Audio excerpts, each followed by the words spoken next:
The older I get, the more I am just confident in my assertion that Flappy Boys are the best book format. Listen to this. Fun, flappy, readable. That's all I ask for. The Strength of the Few by James Islington is the follow-up to possibly my favorite fantasy book of 2024? I'm not sure. The Will of the Many, and I was so amped to get my paws on this one to review it for you all. And I'm here to say that this was a very good book with a lot of problems, which at least is an interesting position for it to be in for me as a critic. For those of you unaware, The Will of the Many set up a fantastical fantasy world inspired by ancient Rome that had a cataclysm happen a few centuries back that essentially wiped everyone out over a certain age. There was a Lord of the Flies-esque time, but now there is a new ruling order that actually feeds off of the will of the many to power those on top. Quite a literal external magic system where the top class feeds on the bottom class to, solidify their position. Ooh, how horrible. We followed a young man named Vis, whose family was wiped out by the evil overlords of this society for mysterious reasons. As he began his journey working in a prison, not held in it, but working as a guard within its walls, and was found out to be an important person. Now I'm trying to not spoil the book before this, and was trained by somebody who wasn't actually fully aware of who he was to infiltrate an academy where people are sent to train and become potentially new leaders within the hierarchy. On top of that, there were rebellious groups that he became involved with. He became attached to some of his peers, dual loyalties and scheming. Really a fascinating setup, where we also have the academy, the military, the politic, all separate in a way that is reminiscent of ancient Rome.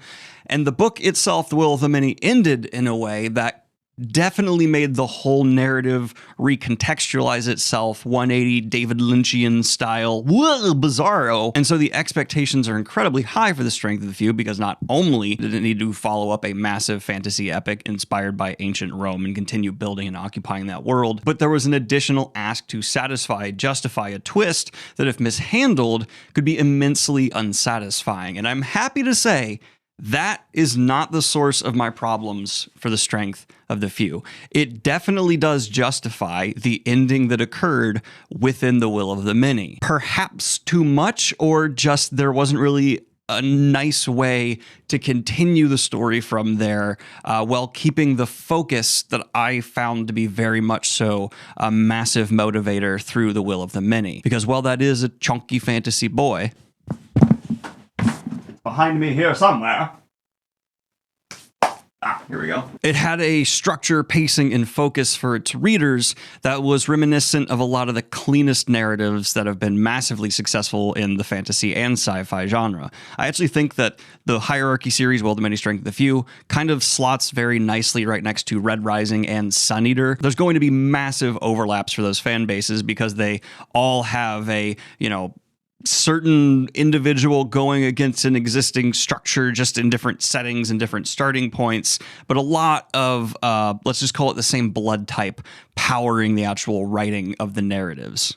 Similar views on power structures especially. And I have to say, within The Strength of the Few, where that narrative was able to keep walking its beat, I quite enjoyed. The problem is that only becomes 1/3 of what this book is, and for a reason I will keep spoiler free, we are no longer following one traditional narrative, and instead we're following a POV in 3 narratives, which could be fascinating, and if was executed with a more polished hand, I really think could have delivered the way The Strength of the Few wanted to, but instead the reading experience of this book kind of felt like sitting in front of a jazz band where the 3 members of it really struggled to pass the spotlight from one another in a satisfying way. They just couldn't get in sync, and so while one of them may have been doing a great solo, the backup support that was the context the other 2 are providing to that musician failed to truly complement it, and then every transition to another solo just felt kind of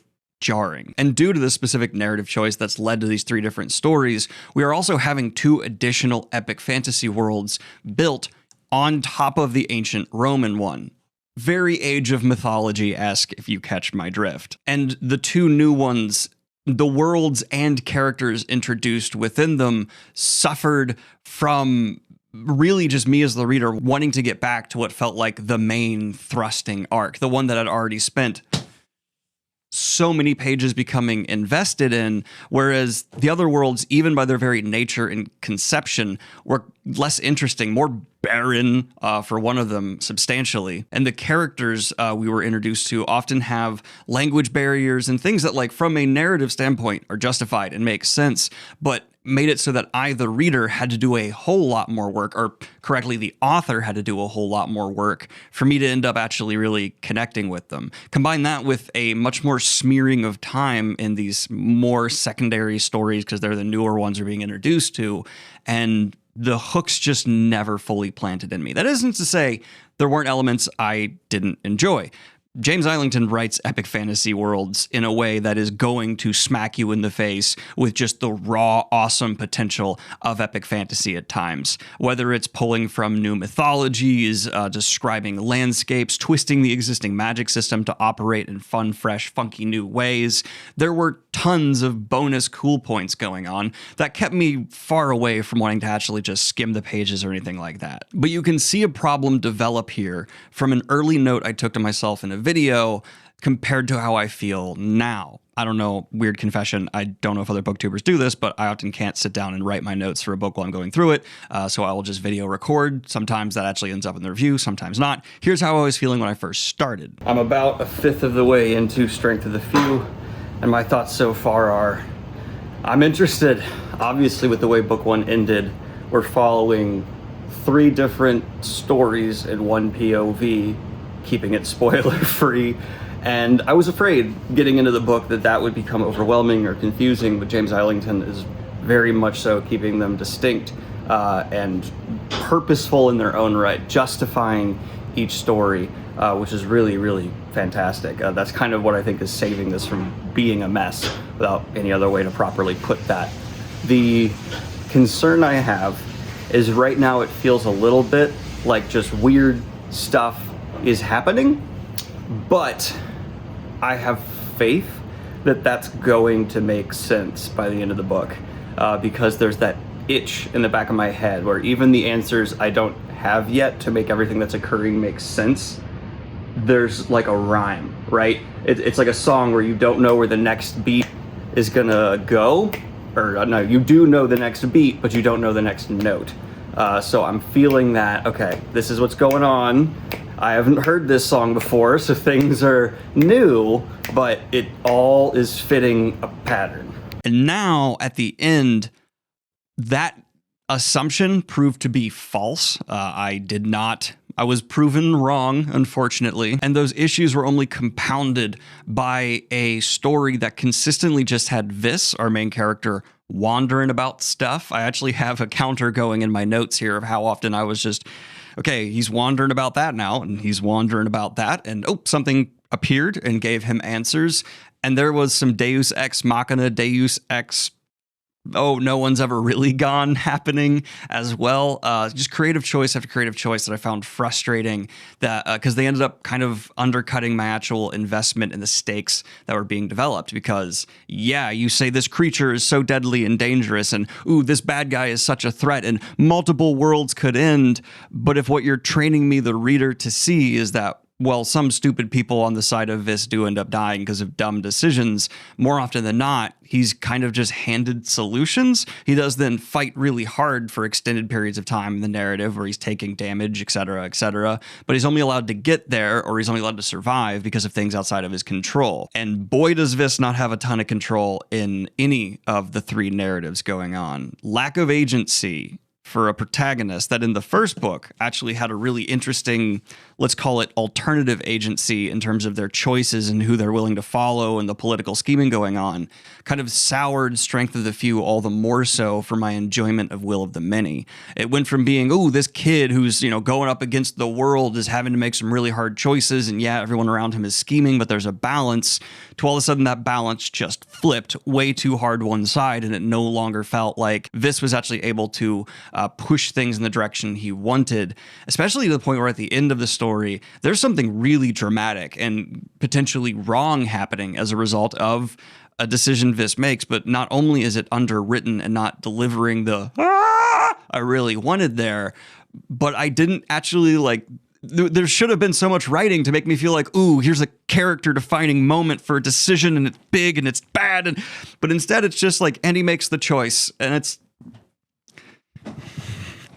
give me the emotions. And on that political level that was so integral to what made the Will of the Many work, there were big questions that worked to motivate the mystery of the setup book, that once they actually started having some of that mystery peeled back and we see answers, started feeling disappointing in terms of either simplistic character motivations that I thought would have some more layers to them, or just being given to us as a reader in a way, and just quite frankly an unsatisfying methodology. Like we were just like, and that is why that happened. Oh, okay, thank you for that information, kind sir. Now, some of this can definitely come from the inspiration for the Hierarchy series, which is how it's, pulling from ancient myths, where often we do have gods, demigods, undead stepping in and delivering exactly what our heroes need.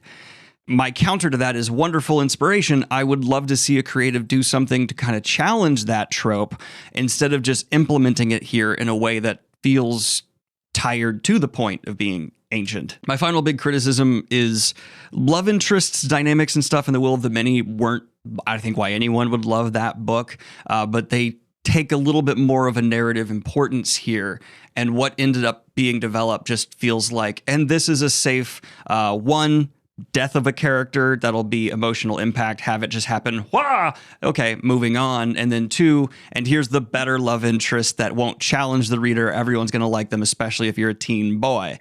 And that was disappointing, to say the least. In fact, I would make the comparison that the love interest in the Strength of the Few that's being developed feels a lot like a specific love interest from Red Rising. And I was like, oh, okay, we're really going for that. What am I doing this for? But it's not all bad. As I said, this is still a good book. I had fun with The Strength of the Few, and James Islington's skill with monologues and dialogue still pull you into Viss's story.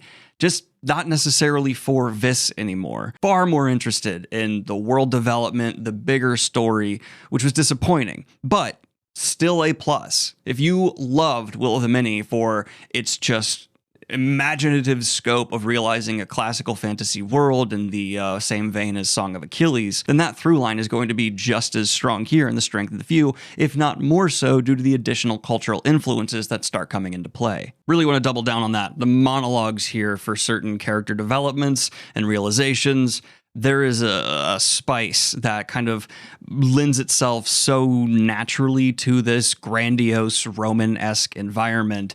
It just fits like a glove, and it can be a bit extra and just feel proper. There's also some horrific stuff that goes on that, well, it's not like bone-chilling, oh, put the light on, I'm too scared, scary. Good creep. Good creep. A lot of good creep here. A lot of good, okay, yeah, that was spooky. Because Will of the Many as well, I mean, the very concept of this magic system, how this world operates, has a sick, sinister edge to it.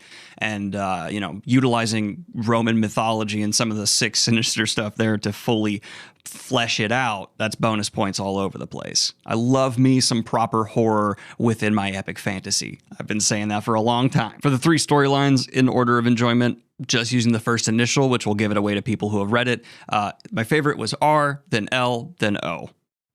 O was where there was just okay, I'm struggling some. And I think I, on a personal level, was expecting The Strength of the Few to just go in directions, especially at the ending, hit emotional beats I was craving that it just chose not to. Because we're having these three different narratives, some ominous, some sickly sweet. Each final landing just felt like, okay, I see why you did that. Instead of a, oh, that was a wonderful way to stop, especially not living up to the ending of The Will of the Many, which is probably still one of my favorite endings of an epic fantasy of the last few years. I'll end this though with a point that I think those that have issues with this book like me, or those that love it, will agree on, and that's that it works on the macro level the most, for sure. Dependent on the magnificent set pieces and, yeah, the momentum that is a bit too outside of Viz's control, the big story, the what is happening in all these worlds cataclysmically coming together is fascinating, it's fresh, it's fun, and the gears turning to put things into place do feel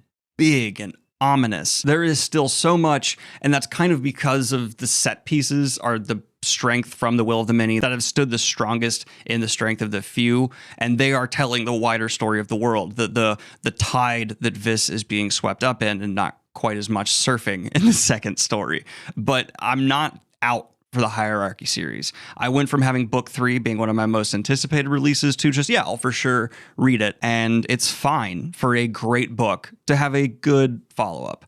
And this is the situation here. I got a lot of gripes, but I had fun. A lot of them are just disagreements with creative choices. They're not like objectively horrific technical things happening here. My problem is just more on the micro level. If you look at a lot of my complaints, I think the love interest feels kind of YA in its setup and handling and passing from one to another.